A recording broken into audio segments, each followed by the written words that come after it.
अगर आप ray optics के PYQ लास्ट ईयर के सॉल्व कर रहे होंगे तो आपने ये क्वेश्चन बहुत ही फ्रिक्वेंटली देखा होगा कि कैसे transparent medium different incident light waves को रिफ्रैक्टिव इंडेक्स ऑफर करता है। How does the refractive index of a transparent medium depend on the wavelength of the incident light wave. तो इस सवाल का अगर आपने जवाब देना है तो उसका सबसे बेस्ट तरीका है कोची रिलेशन। कोची रिलेशन में डायरेक्ट एक रिलेशन आपको दिया है between the refractive index and wavelength of the incident light wave. So इस रिलेशन से हमें पता चल रहा है कि refractive index is inversely proportional to lambda square. Higher terms are neglected, क्योंकि डिनोमिनेटर में अगर लैम्डा की पावर आप इंक्रीज करते जाएंगे तो वो वैल्यू और भी स्मॉलर होती जाएगी, जो टर्म का वैल्यू है वो और भी ज़्यादा स्मॉलर हो जाएगा।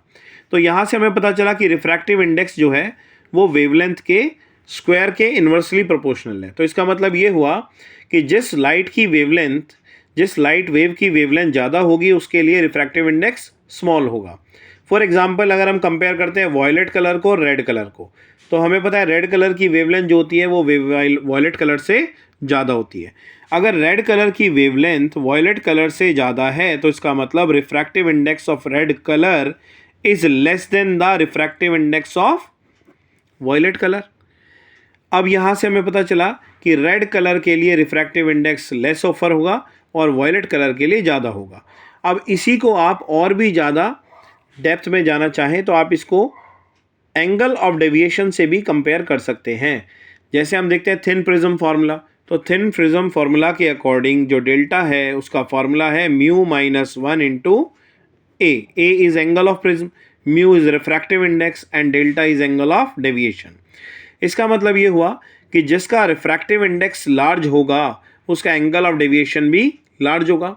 अब यहाँ से देखिए इस इक्वेशन से हमें पता चल रहा है कि refractive index of violet colour is greater than the refractive index of red colour. भाई वॉयलेट कलर का अगर रिफ्रैक्टिव इंडेक्स रेड कलर से ज़्यादा है तो हम आसानी से बोल सकते हैं angle of deviation of violet colour is greater than angle of deviation of red colour. तो ये भी क्लियर हो गया, सिंपल सा लॉजिक। हमने यहाँ पे डेविएशन भी कंपेयर कर लिया।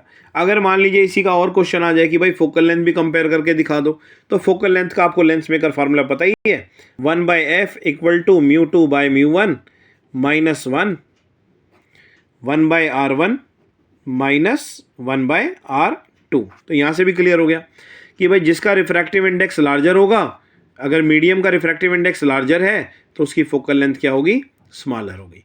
तो देखो एक ही फार्मूला से आप रिफ्रैक्टिव इंडेक्स को भी जज कर सकते हैं, आप डेविएशन को भी जज कर सकते हैं और आप फोकल लेंथ को भी जज कर सकते हैं। तो कमाल का है ये कोची रिलेशन, इससे आप कई सवालों के जवाब एक साथ दे सकते हैं। और सबसे बढ़िया तरीका है रिफ्रैक्टिव इंडेक्स, फोकल लेंथ और डेविएशन को कंपेयर करने का for different incident light wave.